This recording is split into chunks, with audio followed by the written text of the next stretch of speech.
Hi guys, welcome back to the channel.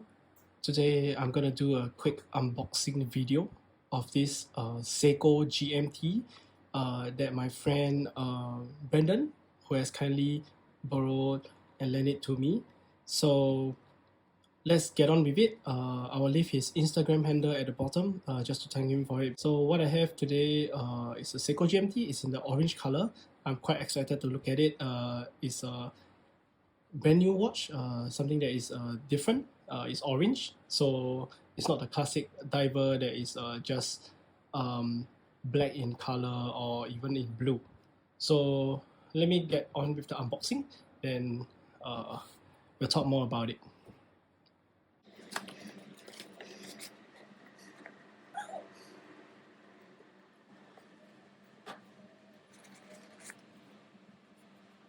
There you have it.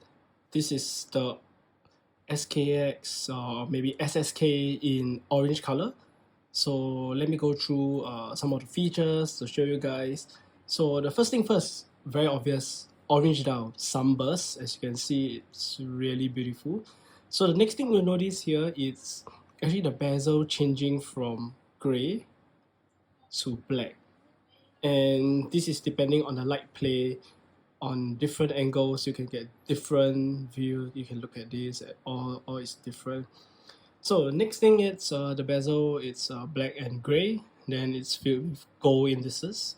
So the hands are gold, and the GMT hand is black. So this is quite nice. It's fitted with the classic Jubilee bracelet, and it's a little bit different from the SKX versions, but we'll get there. So unsigned crown, and just want to let you guys know, you probably know about it, is that it's a friction bezel, so there's no ticking sound, there's no clicking sound, it can move bi-direction, it's just a friction bezel. Alright, so moving on, just unlock the caps for you to take a look. So as you can see here, Jubilee bracelet, solid mid links. So this is the first difference between the first SKX model and this new SSK model. Alright, that is one thing. Second thing, you can see at the back, you can see it's a clear case back. Let you see the mechanism, the beating, and you can see the end links are solid. So this is a huge upgrade for Seiko, and from the SKX version to this Seiko GMT. So that's one huge one. The claps, it's basic press claps, nothing special. Seiko sign, it's very basic, but I think the bracelet is the one that really steals the show. It's very beautiful. Mid links are polished, side links are brushed. So it's a very beautiful watch. As you can see, I think it really plays really well with the light. Other than that, what do I have in the box? It's some tags, spellings, some tags on spellings. I do have, if I'm not wrong, it's a Seiko movement manual 434, mechanical watch instructions. I'll just go through that in a while. And other than that, we have the cards. So this model, it's the SSK005K1. So nothing special about that. So I think more importantly, you guys want to take a look at the movement. So you thought that it's a screw down. Unfortunately, it's not, but it's up to 100 meters of resistance, as in water resistance. So, okay, so if you do this, you're buying the movement. If you pull it out, first pop, okay. So if you go clockwise, you move the GMT, which is also upwards. All right, so you can see. Downwards, which is anti-clockwise, you'll be adjusting the date.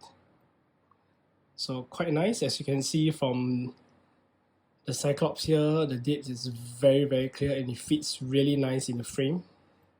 Okay, next thing is quite obvious. It's gonna be the date, the time. So movement of time, if you can see, hacking seconds. So when you change the time, the GMT hands follows through. So if you want to compare this to a true GMT watch, it's something like the ETA movement, but I mean, this is really for a budget NH34 movement, right? Yeah. No, sorry, not NH34, 4R34 movement. Yeah. So the side is polished, as you can see. It's quite beautiful. Bezel is friction. Yeah. So yeah, there you have it. I think I covered pretty much everything about this watch. I can show you guys the lume. The bezel, it's not lume. I don't think you'll be interested in looking at that. But I find the pins being available, the pin holes, I think lock holes or pins, so I just forgot about that, but it's really useful. When you want to change the strap, want to move on to another strap, it really helps in changing the strap. So let you guys take a look at the movement. Let me get a good angle on it. It's not focusing. Alright, okay, whatever it is. Okay, but nevertheless, I think this is a beautiful watch. So I hope you guys enjoy this short video. It's just gonna be an unboxing video. Next video that I'm going to cover about, it's actually fitting on the Strap X Pro straps. I think if you are following the channel, you realize that in the previous video I have a set of them. I'm very excited to fit them on. I want to see how they fit, any holes, give my honest first impressions on the watch. Yep. So there you have it. Thanks for watching, guys. I'll see you in the next one. Cheers.